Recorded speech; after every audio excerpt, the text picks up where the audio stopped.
Hi hello എല്ലാവർക്കും നമസ്കാരം കേട്ടോ. അപ്പോൾ നമുക്കൊന്ന് ദുബൈയിലോട്ട് പോയിട്ട് വന്നാലോ? കുറേ നാളായിട്ട് ആഗ്രഹിക്കുന്നു. ദുബൈയിലോട്ട് പോകാനല്ല കേട്ടോ, ജബലലി അമ്പലത്തിലേക്ക് പോകാനായിട്ടാണ്.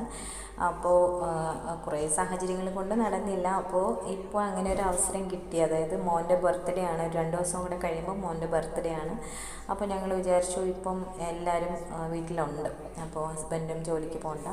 അപ്പോൾ ഇന്ന് ഹോളിഡേ ആണ്. അപ്പോൾ ഞങ്ങൾ ഇന്നൊന്ന് അമ്പലത്തിലോട്ടൊന്ന് പോയിട്ട് വരാമെന്ന് വെച്ചു. അങ്ങനെ ഞങ്ങൾ അമ്പലത്തിലേക്ക് പോവുകയാണ്. ഈ കാണുന്നത് ദുബായ് ഫ്രെയിമാണ്. എല്ലാവർക്കും അറിയാമല്ലോ, ദുബായ് ഫ്രെയിമാണ്. അപ്പോൾ നമ്മൾ അമ്പലത്തിലോട്ട് പോകുന്ന വഴിക്കാണ് ഈ പറയുന്ന ദുബായ് ഫ്രെയിം, ബുർജ് ഖലീഫ, പിന്നെ ഫ്യൂച്ചർ മ്യൂസിയം ഒക്കെ നമ്മൾ ഈ പോകുന്ന വഴിക്കാണ്. അപ്പോൾ അതെല്ലാം ഒന്ന് വീഡിയോ എടുത്ത് വെക്കാമെന്ന് വിചാരിച്ചു. പിന്നെ നല്ല വെയിലായിരുന്നു കേട്ടോ. കാരണം ഇവിടെ ഇപ്പോൾ സമ്മർ സീസൺ സ്റ്റാർട്ട് ചെയ്തത് കൊണ്ട് തന്നെ നല്ല വെയിലാണ്, നിൽക്കാൻ പറ്റത്തില്ല.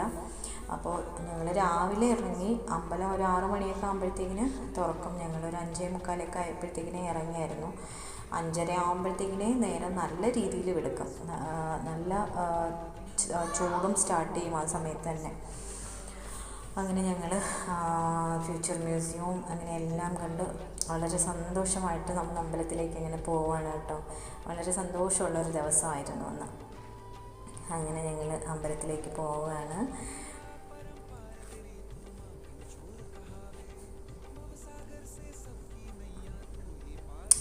ഹിന്ദു ടെമ്പിൾ എന്ന് എഴുതിയിരിക്കുന്നതാണ് കേട്ടോ അമ്പലം. നമ്മുടെ നാട്ടിലെ അമ്പലം പോലെയല്ല, ആ ഒരു അറ്റ്മോസ്ഫിയറും അല്ല. എങ്കിൽ തന്നെയും നമുക്ക് അമ്പലം എന്ന് പറയുമ്പോൾ നമുക്ക് പോയി ഒന്ന് തൊഴുവണമെന്നുള്ള ഒരാഗ്രഹം കാണുമല്ലോ. അങ്ങനെ നമ്മൾ അവിടെ എത്തി. പക്ഷേ വിചാരിച്ചതുപോലെയല്ല, വളരെ നല്ലൊരു എന്താ പറയുക, ഭയങ്കര ഒരു പോസിറ്റീവ് എനർജി കിട്ടുന്ന ഒരു സ്ഥലം ആയിരുന്നു കേട്ടോ അത്. അപ്പോൾ ഞാൻ വിചാരിച്ചു നമ്മുടെ നാട്ടിലെ പോലെ അല്ലല്ലോ, അങ്ങനെ വെറുതെ പോയി തൊഴുതിട്ട് വരാം എന്നുള്ളൊരു രീതിക്കായിരുന്നു. പക്ഷേ അവിടെ ചെന്നപ്പോൾ നല്ലൊരു അറ്റ്മോസ്ഫിയറും ഒക്കെ ആയിരുന്നു. നമ്മൾ പാർക്കിങ്ങിലോട്ട് പോവുക കേട്ടോ. വണ്ടി പാർക്ക് ചെയ്തിട്ട് അമ്പലത്തിലോട്ട് പോയി തൊഴുവാനായിട്ട് പോവാണ്. അപ്പോൾ ഇന്ന് സാറ്റർഡേ ആയതുകൊണ്ട് തന്നെ അധികം ആളൊന്നും ഇല്ലായിരുന്നു. അതുകൊണ്ട് തന്നെ നല്ല രീതിയിൽ തൊഴുവാനും അവിടെ മെഡിറ്റേഷൻ ചെയ്യുന്ന ഏരിയ ഉണ്ട്. അപ്പോൾ അവിടെ പോയി കുറച്ച് നേരം ഇരിക്കാനായിട്ടും ഒക്കെ പറ്റി. അപ്പോൾ കുറേ നേരം നമ്മളവിടെ അമ്പലത്തിൽ സ്പെൻഡ് ചെയ്തിട്ടുണ്ടായിരുന്നു. വളരെ നല്ലൊരു അനുഭവമായിരുന്നു.